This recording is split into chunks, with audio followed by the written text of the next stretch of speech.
you want.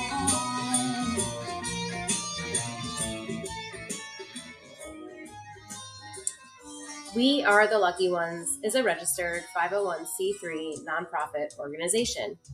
Our mission is to document experiences from the luckiest fans while celebrating the finest fans. We accomplish our mission in several ways: writing show recaps, interviewing fans at shows, and hosting a podcast, giving fans many ways to share their stories. We are always accepting sponsorships and donations. If you are interested in contributing, please visit our website, www.wearetheluckyones.org, or send us an email, watlopodcast@gmail.com. Before we get started with this episode of We Are the Lucky Ones podcast, let's give a shout out to a few of our sponsors. Thank you to Simpson Yancey Law, Letter 9, and Magic and Glory. Enjoy the show. Welcome to We Are the Lucky Ones podcast. We are here with some members of Widespread Panic cover bands to talk about the music of Widespread Panic and what it means to these amazing fellas. My name is Dannie. I am one of your co-hosts. Hi, gang. Jeffrey here. Also co-founder and co-host from the We Are the Lucky Ones. Yeah. All right, do y'all want to go around and just share like your names, maybe where you're calling in from, what band you play in, and who you are in that band? Yeah. Go ahead, Derek. Hey, man, I'm Derek Dwayne Pritchett. I am the percussionist for Proving Ground. I'm here. I'm okay. And you're in Memphis, right? Yeah, from Memphis. Yep. Percussionist, as in, if you relate to, the closest to the member of Widespread Panic would be Sonny. Oh, of course. Yeah, man. Yes, sir. You got the most instruments. All right. Of course. Yeah, and that's good, and sometimes that's terrible, man. But for the most part, it's all good. It's all good. Thanks, Derek. I'm Richard, and I'm the front man for Panic Stricken in Austin, Texas. And we've been doing it since 2014, or when the first practices began with the original members. It's grown and mutated over the years since then, and we just pick up people wherever we can sometimes to play shows that we book. But we have a core group that's Cam Cummings, he's our lead guitar player, and Connor Marshall is our drummer, and we're all in Austin. And then recently Ross Parker, Jeremy Ward, and Adam Grace from Sam Holt's band play with us pretty regularly now. So since they've joined our band of misfits, it's been pretty much my favorite musical time of my life. They've been crushing. It's great. Awesome, man. Yeah. Was Adam the bass player? Do it now? Is Adam the bass player? Adam's our JoJo. Oh, he's a okay. keyboard player, and Ross is our bass player. And he's from Sam Holt's Those band? three boys grew up in Mississippi together. I think they're all from Tupelo, and they started playing Widespread Panic covers together like in when they were still in high school. So it's pretty rad. They know pretty much every song that Panic has played before Mikey passed. So we have a pretty big catalog. The only thing that's going to slow it down is like Cam and I. Connor can listen to a song in a second and figure it out. So it's pretty cool. It's a great arrangement. But we have a local group too. Some guys here in Austin that are stepping in. It's been really fun. The longer I've done it, the more people I find to play the music with, and hell, Derek's played with us. Yeah, I've had a great time doing it too, brother. Yeah, we had a great It's really time. struck me how, just speaking with several different bands, how there's no competition here. This is a common interest, and we want to meet everyone here. So Kyle, why don't you go ahead and step up and introduce yourself, my man? Yeah. My name's Kyle Collins. I play with Mom's Kitchen, St. Louis, Missouri. We started up, they're going to kill me if I'm wrong about this, but I think it was 2010. I was like 20, so it's been a bit. But yeah, having a great time. Lead guitar play out of it. I guess that's about it. First time meeting both of these gentlemen, but I've seen Panic Stricken a couple times actually. Really? Well, those Austin shows that got canceled. You guys did that show. Oh yeah, Like yeah. where was that? It was at the Empire Control Room and Yeah, Garage, I think is what they yeah. call it. It was like opened out the back. It was Yeah, great because it was one of those It was like stars aligned. yeah. yeah. It was yeah. It was a crazy. That was a really insane moment. But I mean, that's a long story in and of itself. But yeah, going on the Jeffrey's comment that yeah, there's no competition. We're all, in my opinion, we're all here to spread the gospel of widespread panic, as we say. Yeah, man. Yeah. There's only 4 or 5 of us doing it, maybe 6. Yeah, Yeah, if that. yeah, sit with on who's currently playing and who's not, kind of stuff. But yeah, that's about right. And anybody that's touching on what they actually do, and you really have a feeling for what they're going to do, and try to put a show together that would mimic what they would do at a peak or whatever. There's only maybe 10 that can do it, man. It don't matter how technical you are. You have to love this to start Yep. this. Man, And 100%. I don't. We're not cover bands, man. We're tribute bands for sure. You know, Mhm. I mean, we're tributing the ultimate cover band. You know, For real. Yeah, we used to say covers of covers, and that was Yeah. always covers of covers since 2010. exactly. Especially because y'all are obviously love widespread panic. So to put yourselves out there to go up on stage and represent the music you love so much, I mean, for lack of a better term, you don't want to screw that up. So I'm sure you have to put in a lot of hard yards to make sure that what you're representing, what you're putting out there is something that you feel confident with and comfortable with. So that's just, it's an absolute labor of love.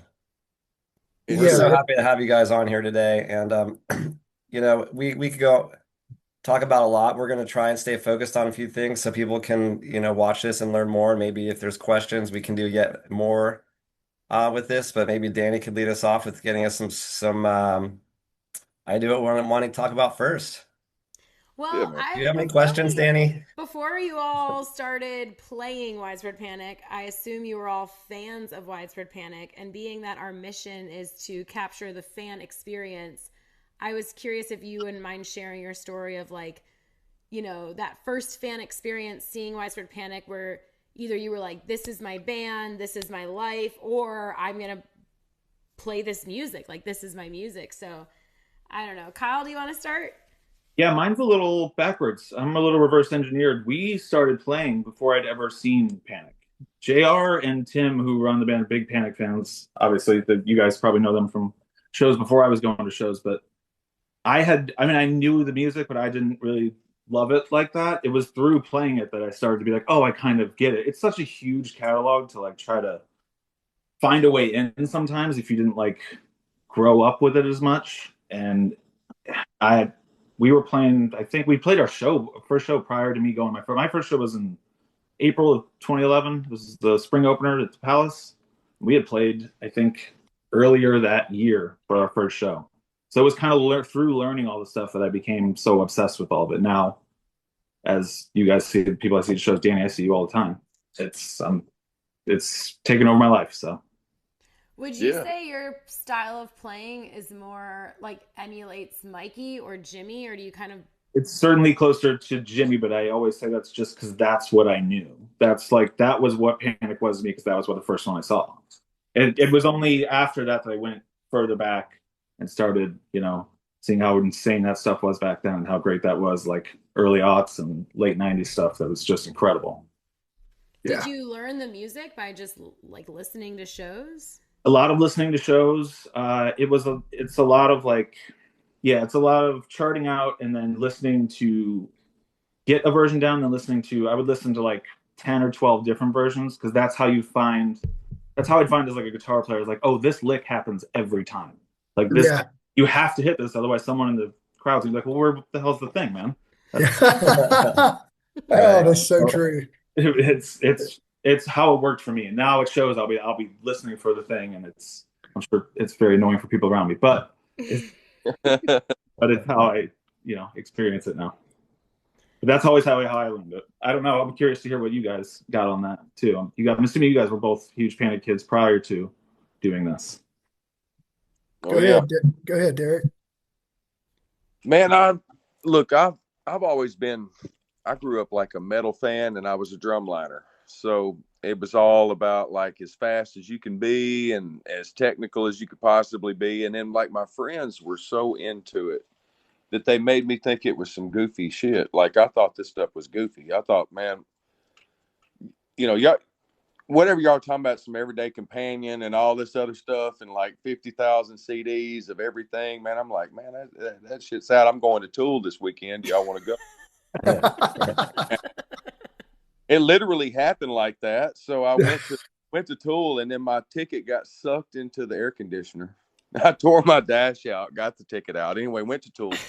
This is during the latter, and no. This is just during the time I was falling in love with Panic. My first show was in '97, though, here in Memphis at the Mud Island. Oh man, legendary! I love seeing shows there. Show, yeah, legendary. I was there. Carry on. Legendary. I was on my back during that show, man. But that's how I fell in love, because I was watching Sonny, and being a drumliner, I was into him. So I was going to Tool, even though I loved Tool so much. It was more about Dannie Carey at the time, just because it was my guy. Like, and there's always a light on him, and everybody else is in the dark, and I want to watch Dannie. And so I went there. Everything got sucked in there. I tore my dash out, got the ticket out, went to it, came back, and went to a show. It was the Thanksgiving shows at Coliseum here in Memphis in 2001. I was there at those too. Yeah, man. Well, those shows right there, if that didn't suck you in, they were nothing wrong with you. Loved that House of the Rising Sun with the Dirty Dozen, man. They all took turns singing the verses. That was one of my favorites. Stuff, man. That Traveling Light with Sonny just went nuts, and it just, I'll never forget it. I was wearing like a green sherbet polo shirt, button up, and some indigo Wranglers and like Python boots. Oh hell yeah! You know what I mean? Like, I don't dress like that now when I'm at a show, man. But then, that's what made me understand that this is the best band in the land when it comes to conveying a message and being one with each other. Like that six together is ridiculous. Now you want to look at Tool, like what I was talking about. That's what, a 4-piece. Mm-hmm. That's 3 people playing instruments, and they're unbelievable. But to me, there is no experience like Widespread Panic. So like Sonny drew me in, and I played congas for the first 6 months with sticks. I mean, as cringy as that sounds, like it took a friend of mine to tell me, man, don't nobody in the world play congas with sticks, brother. But anyway, it was all Sonny, it was all Domingo, man. It was the six, it was the camaraderie, it was the crowd, the feeling, the era, and it all brought me in. And it was Mikey era too. So that's where we're stuck with Proving Ground, is all my members are from that same era of or earlier, getting their heads blown off by Panic. Like, holy, what happened here? I'm going next time.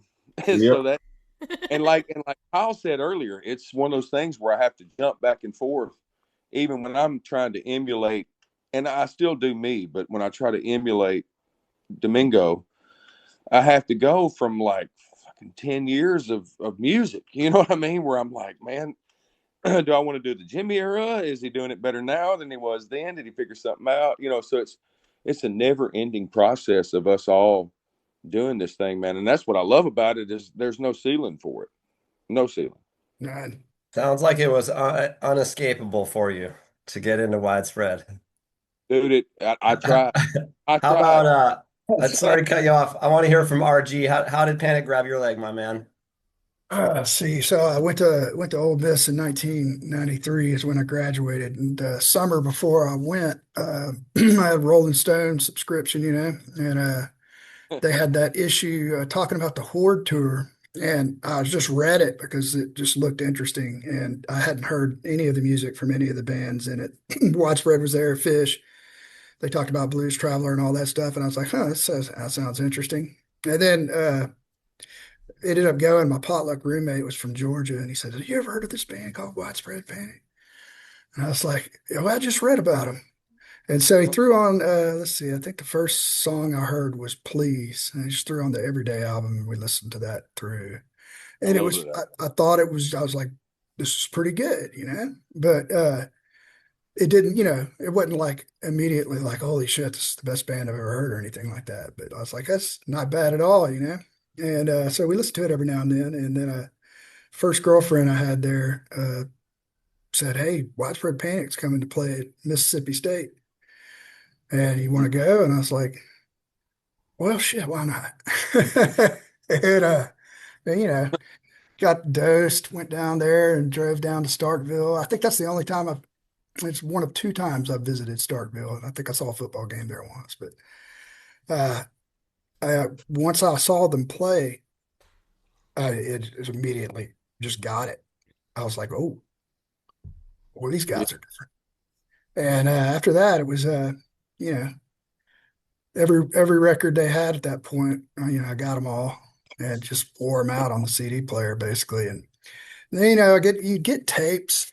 That's the funny thing is like, you know, now people have these incredible recordings that they get to listen to of them live. But if I wanted to hear it sound good, I had to listen to the damn record. You know, I mean, most of the tapes were just Oh yeah. total trash unless you got really lucky. Yeah, I don't know, man. Some people have different feelings about that, but it can be the rippingest show ever. But if I hear that overwhelming hiss over the back of it, I can't stand it. Yeah, it's like No. anyway. But yeah, man, that was and then I guess it really got like buried in my soul when they came to Ole Miss in '95 and I saw them there. And that show just absolutely ripped. And yeah, they were stuck with me for forever. And I just, you know, listened to those songs and sang along with them in the car. That's basically that and many other types, you know, many other songs, but that's basically how I taught myself how to sing. So um Hottie yeah. toddy. Yeah, man, I taught myself how to play all percussion. I mean, other than just drums. And I don't mean to like interject or not. I wasn't trying to jump in, but Oh, you're good. Oh, no, that's good. through bootlegs and stuff is how I taught myself how to play percussion. And then later on, like, thank God we had videos on YouTube and stuff Yeah. that came like, oh shit, he plays that, man. Okay, I'll get it now. Ah. You know, because I had technique. It was the whole time I was like, what the fuck is he doing? Yeah, well, that's why I found their music rather impossible to figure out when I was in college. You know, I think I figured out Wrangler, I mean, and all these songs I played incorrectly. But I mean, you know, Wrangler and Porch Song, and uh, I gave up on Wondering. Then I think I picked that up a lot later. Why is that? It just you know, so back in the '90s, there's no YouTube, and nobody's tabbing Widespread Panic, which, you know, that's putting songbooks with tablature on it, guitar tablature. It's just kind of like an instructions on how to play a song. And, you know, nobody's making books for Widespread Panic. And then you just have CDs and tapes. And when you do a tape, those tapes don't always spin at the right speed. So you'll have this music you're listening to is like a half a step higher or lower than what your guitar is tuned to. And it gets so it's really hard to transpose songs that way. And then you have CDs and it just gets hit and rewind on the CD constantly and trying to get apart and things like that. It's just, man, it's a lot and it gets pretty tiresome. And it went in the way they mix their guitars, especially on their records. And sometimes there's more than one guitar playing, you know, or more than two guitars playing. I mean, live they only have two, but in the records they might mix in another acoustic guitar in the back or another or that the producer guy with them. I can't think of his name right now. We'll get John in. Keane? Yeah, Keen will get in there and play some guitar licks, you know. Right. And so it's like when you're listening to it becomes jumbled, especially, you know, when you haven't been playing for that long.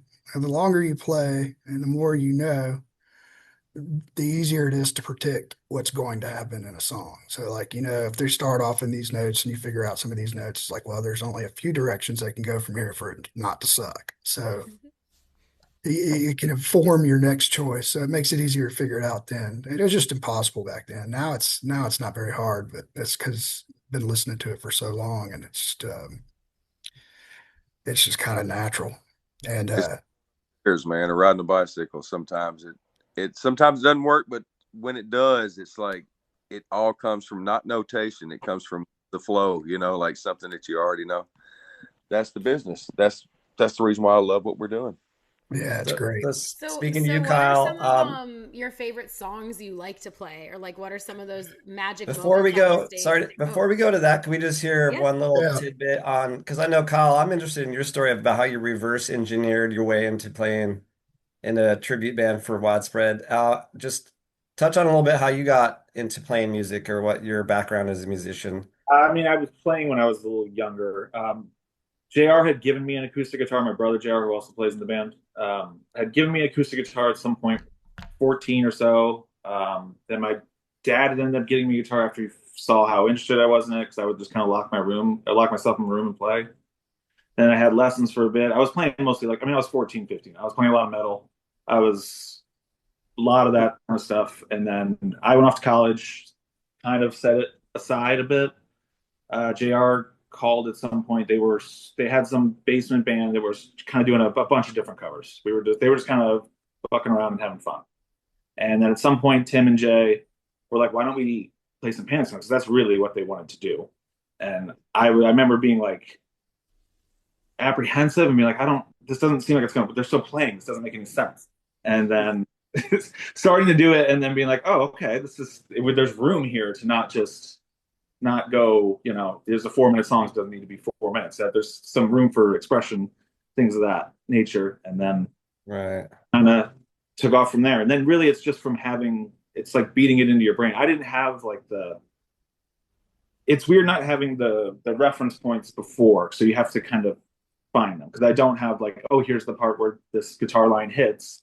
So if you're having to find it, I don't know if it was just from beating it into it or beating it into my brain, but once you started seeing them, and then it was like all we were doing, especially back then when we were playing a ton, it was kind of impossible not to fall in love with. And now it's taken over my life. So but Thanks, dude. All right, go ahead, Danny. Sorry to interrupt you. No, thank you. I was just gonna ask, what are some of your favorite songs to play, and do those match the same favorite songs you have when you see them? Yeah, that's a good question. It kind of, as far as the favorite ones to play, they kind of move around a little bit, kind of based on what we're rotating in and what we're working on. And I'm kind of getting into the mode of playing some of those. And but if I had to really choose, let's see, Wrangler, of course, it's a sentimental song to me, and it's always fun to play. Love Tractor is a lot of fun, just because JB has some pretty expressive stuff on that song with the guitar that is interesting. Proving Ground, absolutely one of my favorites. I just like the way it sounds, singing it, and it just gets pretty wild. And let's see. Oh shoot. Bow-legged, because I kind of like to do those raps. I was going to Richard, I was going to say Hatfield is another one. Do you do your own raps? Do you keep the same themes? I sneak little things in there, but I try to stick with it, stick with the themes that constantly pop up in there. So if you're doing big German lady stuff, and yeah, sometimes I leave some string adjectives banjos. out, and I go through that cycle. I mean, that's a specific story he tells, true. And it's what people are expecting to hear. I don't do it word for word; it's just too much to remember. And then with the Bowleg, it's fun because sometimes I'll throw in different songs, stuff, because why not? And half the time I'm not even sure people can understand even what I'm saying. So yeah, That's the point. and then Derek, what about you? Do you have any favorites coming to mind? Oh, of course. Mine are always, my picks are always the problem. Mine are always like the hardest shit. I always want to play the most technical. I love Pigeons at its fullest. Yeah. I love Conrad with all the changes. There's the ones I was trying to think of. Plus get the water out, see if they'll wet the floor up. I love that because sometimes I can make them. You know what I mean? It's kind of depends on me. Sometimes Papa Legba. I love playing Legba. And I know that's not a Panic tune, but it kind of is now. You know what I mean? Yeah. I love playing all of them. Now, the pretty ones, I would say I love playing Waker. Wandering's always a favorite song of mine to play. I don't know. Conga Head is still a fun song to play. There's no timbales or any brass involved. But I always look forward to when it says this huge sandwich of all this crazy stuff that I know I'm going to have blisters because of it. I mean, like, I'm not trying to flip anybody off, but like, I was like, hey, like, oh man, that's from hitting the cowbell this weekend. You know what I mean? Like that. Want to do write that set list. I want the heavy hard hitters, and I love the deep cuts too. Anything old school, like something that somebody hadn't played in a year or two, you hadn't heard it. Boom. I like to play that too. Really, what's good for the game or good for the band is good for me, for the most part. But I'm always pushing for the percussive heavy stuff. Kyle, what about you? Yeah, I mean, Wondering for sure. I'd play Wondering every show if we could, but do that. So that kind of stuff, Fishwater, big, kind of the same stuff. Kind of just big hitters are always fun. Tie Your Shoes is always a blast for me. Just stuff that we get to run on. More Conrad for sure on more technical, and same thing. Pigeons, that kind of stuff really just always is fun when you get it right. When it actually hits the right way. Yeah. Got one. I mean, it's not great when it goes south, but if it really nails good time. I think it's really interesting that like y'all listed songs that they play a lot, and so I bet they also love playing those songs because it seems fun, and I don't know. Just because they're badass songs. Yeah. Maybe it's something to be like outside of it. Like I like playing Smoking Factory a lot, and we can't seem to get them to bring it back. But we played that once. It was a lot of fun. Yeah, we kind of want to get that one back in there. Love that song. Yeah, we've had it rehearsed. When you mentioned, oh, sorry, go ahead, Derek. No, I'm just agreeing. We've had it rehearsed. We hadn't performed it yet, though. But we love that song too. Here we go. Let's get it back out there. Kyle, when you mentioned a song going south, like what do you mean by that, and why does that happen? If we're screwing something up on stage, I've been told a million times that people can't really hear that out there, or they don't notice it. I think that some people, I think a lot of us go to these shows enough to know, like, oh, I don't think it's just the people that play this music that can go like, oh, ooh, there was a moment there they didn't exactly. That's the scary part of the band, man. That's the scary part of what we do is that our crowd is built in. Of course, it's like, oh, well, it's easy. Your crowd's built in. There's good parts. It's different. They know. Yeah, they have high expectations. Yeah, man, for sure. So what are some of the based on how Panic fans even talk about Widespread with such intense, strong artistic criticism at times. So I can only imagine that gets sometimes pointed your way, and who would do that? You got to have a thick skin to do this, I'm sure. Yeah, speaking of that, yeah, I mean, I remember when I first started up, I guess it was the Sandbox. Is that what that place was? And that's actually how I met JR and Junior. Both those guys are from St. Louis. And I put a recording of one of our early songs on there, and it just, I mean, it was all right, but it was not great at all. And, I remember getting roasted pretty good by a lot of the folks on there. And both of those guys private messaged me and then they said, hey man, don't worry about it. Just keep playing. And they were both really gracious about it. And I like both those guys a lot. And so we've stayed in touch ever since then. I actually still haven't met JR in person, and it hasn't ever worked out. Not run into each other at a show at some point. I know that's what I thought would happen, but it's just out of sheer the numbers that of all of us go to that we'd run into. I mean, it'll happen. Now you know what each other looks like. Yeah, it'll be much. Well, I mean, I knew a little bit before because I've seen you guys, but yeah, but this will be more helpful. So are there certain songs that are more likely to go south? Like I think as a very critical Panic fan that doesn't play instruments, I can count really well, so I know when tempos change. Yeah, I'm a good counter, so I know when tempos change or like they slip into. They have these like 2 count measures, during walk in or rebirth of. Yeah. But are there certain songs that like you slip the band up a little bit more, or like when you nail it, it feels even better because they're so technically difficult?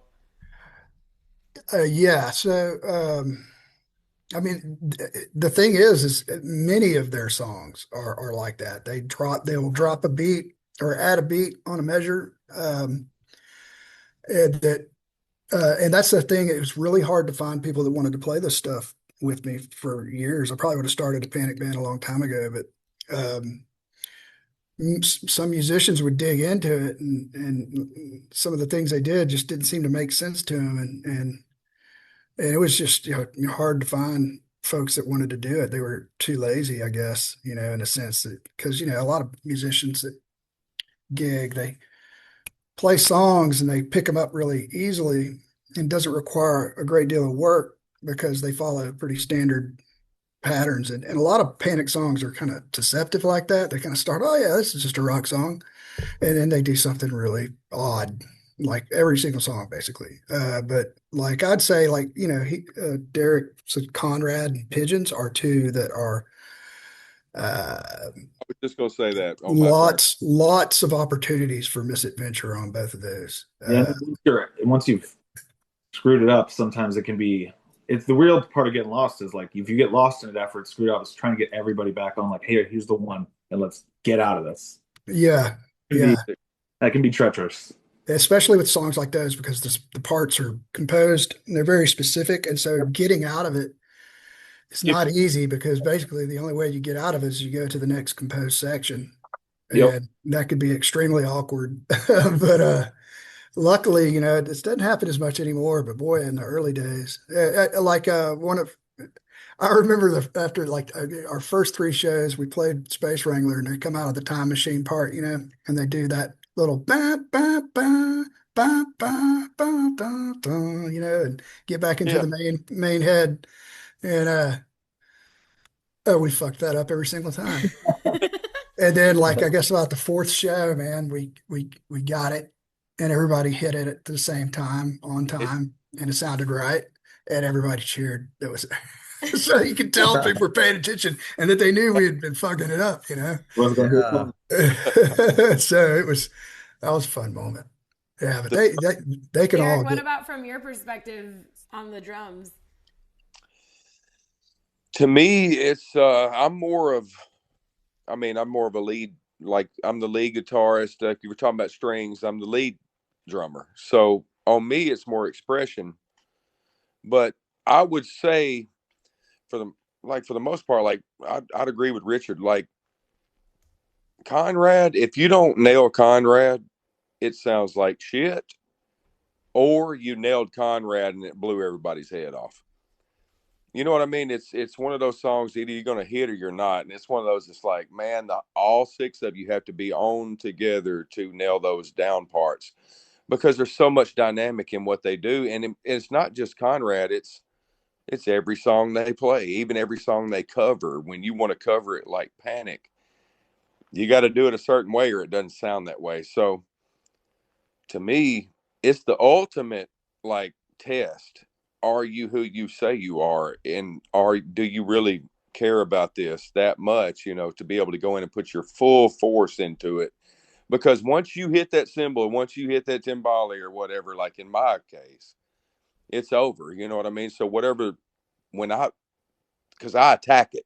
If I'm going to attack something, I hit it hard. So when I hit, I want the crowd to like it, and a lot of the times it's coming not from notation. It's coming from the flow of what I loved and what I grew in love, like fell in love with from the boys. And it just goes back to like that whole Grease thing is like, I don't consider myself a part of it. I wasn't, or I'd be on the posters with those guys. You know what I mean? But I really feel privileged to be able to do what we're doing and do it at a high level and be able to I feel like if they were there, they would give you the nod. And Sure. all those songs are ridiculous to play. I mean, even some of the easiest songs that you hear, like you said, Dandy, you were talking about, just a couple steps there, a couple licks. You know what I mean? You recognize it. So these people recognize. So like if the lead singer forgets a lyric or whatever, it's noticeable. And it's such a cool thing to be involved in something that is not like going to hit a ceiling very soon. I said that earlier, but all the songs are tough. But they're so fulfilling when you rock it off and that the crowd loved it and they want to autograph when you're done. Yeah, man. I'm into that. Yeah. Kyle, do you have anything to add? On that one, no, the same. I mean, I agree with everybody there on this. The simplest songs can be the ones that trip you up because you think it's when you get comfortable and you're like, I got this, that you'll find yourself in a world somewhere in the middle of the song. And yeah. You just got to kind of respect it and take it. And a little bit off script, but it made me think of it. We like stories here. Do y'all ever, obviously you guys go to Widespread Panic shows.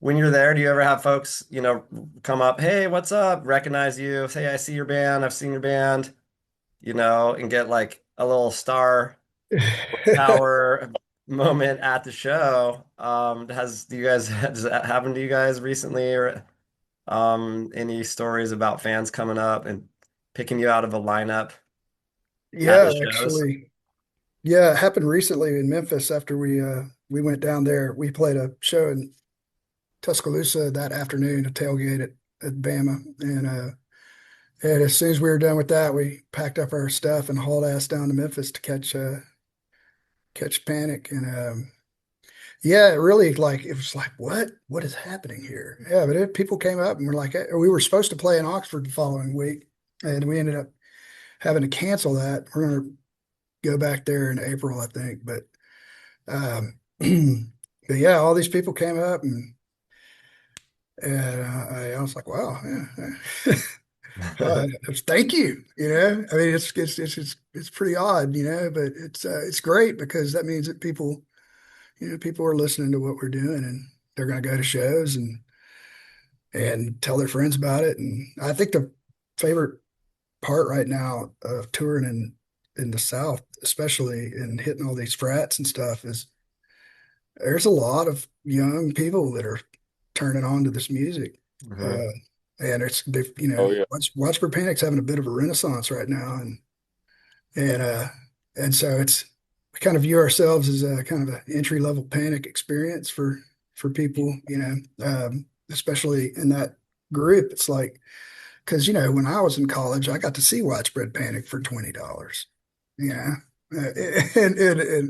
now it's completely different bag, Mm-hmm. now it's like $100 basically or more. And so, I mean, if I was in college, man, there's just no way I'd be able to do that on the reg. So, we like playing out there because we can, we get the chance it's not Widespread Panic. I mean, I don't even dare to say how close it sounds like Widespread Panic. It feels good when we play it and people like it. And if it gets people turned on to that music, it's great. I mean, it's actually my favorite audience meeting somebody out in the audience is when somebody comes up and has never ever heard it at all, and they're like, "What the fuck is this music? It's awesome! You guys are incredible." I'm like, "Oh, I think you should hear. You should hear these other guys play it." And Derek, you're like a very recognizable figure. Are you called out at shows or like in public for being in Proving Ground? Every single day. I mean, it's like I'm famous already. You're a rock star, bro. It don't matter if they've never heard me or nothing. I'm somebody. I'm Oak Ridge Boys. I'm ZZ Top. I'm something. But like at the crowd, yeah, I get recognized for what I do, or whatever with the guys, and even from the guys. in some instance, but it is such a, I love it. Like, I take myself out of the whole rock star equation and just kick it with the people, man. And it gets to a point where, like, if we're on the rail or something, like, people behind us will be like, "Oh, it's fine. Yeah, they knocked your drink out of your hand or whatever." It'd be people coming up in hordes to take pictures. And it's only because what we're doing may be carrying on the legacy of what we all fell in love with, is it's not because of how I look or whatever. It's because of what they dig, and they dig it. And it's a constant thing. I mean, I have to keep a Sharpie on me. You know what I mean? It's cool. It's cool. That's awesome. Yeah. Kyle, what about you? Yeah, I mean, certainly have people come up and say very, very nice things, which is always great. I mean, almost everybody I know, or like half of my group, is from seeing this band and playing in this band. So it was how I was introduced a lot before. I was introduced as JR's brother for most of the time, and then it was and then it just kind of went. But yeah, everybody's always super nice. I mean, we all love the same thing. So one question, I mean, either have you ever met your counterpart in the band? Like, RG, have you ever met JB? Not yet. Derek, have you met Sonny? Yes, Kyle, you obviously haven't met Michael Hauser. Have you ever run into Jimmy? And if so, like, if you saw him, and you just, had a moment to chat to them without bugging them, give them their space, but they seemed interested in a quick conversation. Is there a question you would ask them, or something that you would share with them, or maybe you already have? I met Jimmy after one of the Beacon shows. He's always super nice. I'm not big on like bothering them, because it's like a weird entry. Like, hey, and that's all anyone does to them. It's like, hey, you have 400 things. But no, I don't know that I'd have much of like a question, other than if I had like a lot of time with them. I'd be like, hey, I need you to teach me all like 40 of these parts, and because I think yeah. Did you tell him that I have no idea what Yeah, did you mention to Jimmy, like, hey, by the way, I'm Jimmy. I play in a tribute band and I play your parts? I did. That would be hard to say. Yeah, person next to me. Good for you, being respectful and wanting to be like, hey, what are you doing next week? Could you just take me to band camp, please? Yeah. What about you, RG? Go ahead. My goal would just be to keep my composure and not sound like the Chris Farley show, make a fool out of myself, So I think maybe talk about baseball or something. Right. There you go. Try to, yeah. Exactly. We've heard Sonny is pretty approachable, and he's great to strike up a conversation. Do you say you've chatted with him before? Dude, this is the ultimate.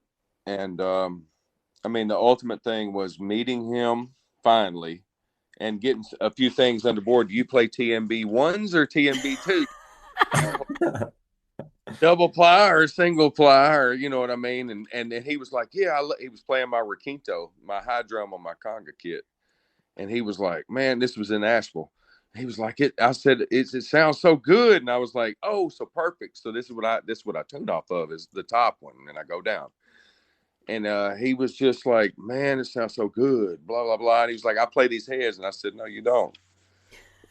Nowadays, you play fiber skin. And then he said, oh, yeah, no, I play skin deep. I said, no, you play fiber skins right now, because he got the new Mondavo kit or whatever. So then I started feeling like a stalker. And he looked a little crazy, and he walked off. Well, he came back, man, and I'm trying to cut this short. He came back, and he was like, "Oh my God, I do play fiber skins, and I don't know why." I was going to ask you, is there a new overtone or something you like in the new fiber skin threes or the skin dupes? There, it really gets in depth. Mm-hmm. So we ended up hitting it off and talked about sitting in with the band and all that. So we get to Memphis, and he comes down off stage once he recognized me. Come off stage and come down to the crowd and talk to me and hug me and got my number and all that stuff. And we got to talking, man. And he ended up saying that he changed over to the skin deeps finally, or whatever. And it was like the heads that broke his, he remembers me because of that, and now me and him are pretty cool. And I don't know, man. I've met all of them. Jimmy's the nicest guy in the world, but really I was waiting. Sonny was the last one, of course, that I've ever met. And I never stalked him. I just ran into him organically. But it happened like really quick, you know. But Jimmy's the nicest man I ever met. Sonny's the coolest guy in the band. And we're actually the coolest guy in the band is JB. You sit down with that guy and have a conversation. He's like this. He's evening, ladies and gentlemen. You know what I'm saying? He is a cool cat. Mm-hmm. But as far as asking any one of them any question, I would ask Sonny, what note do you tune your highest drum to? That's all I need to know. And that would be the last question. Finally, you know. Fair enough. Oh, that's all wonderful. The questions I have. Thank you so much. You guys are all legendary. I mean, it's just really like Danny and I were talking about it. Of all the episodes we filmed, we were like super excited to get to meet y'all, and like your kindness, your openness, and just your passion for music in general and the camaraderie and that comes with it is inspiring. And it just it shows right through. So it's just, I couldn't think of better guys to help introduce this music. Something that struck me the most, RG, is like entry-level Panic, and how many young kids, especially going to shows in the South, loving it. I mean, I've heard people be like bitching on like, oh, these frat boys, this and this. I'm the opposite. I'm like, welcome on in, son. I'm like, how old are you? 17? Like, let's go. And then I remember when I went to a Grateful Dead concert when I was 17, and it changed my world. Exactly. Same here. And when I was 17 at a Grateful Dead concert, and this hippie mom was like, hey, kids, come stand on my blanket. You know, here, have some orange slices. You know, it changed my life. So to be able to see that, a life being changed in a good way. I mean, what else is a 17, 18, 19, 20-year-old getting into in the year 2026? I don't know. I don't know if I want to know. Country music. So thank you guys so much. See you at an upcoming Panic show, or an upcoming Panic Stricken show, an upcoming Mom's Kitchen show, or an upcoming Proving Ground show. Yeah. Absolutely. Thank you all. All right. Thank you.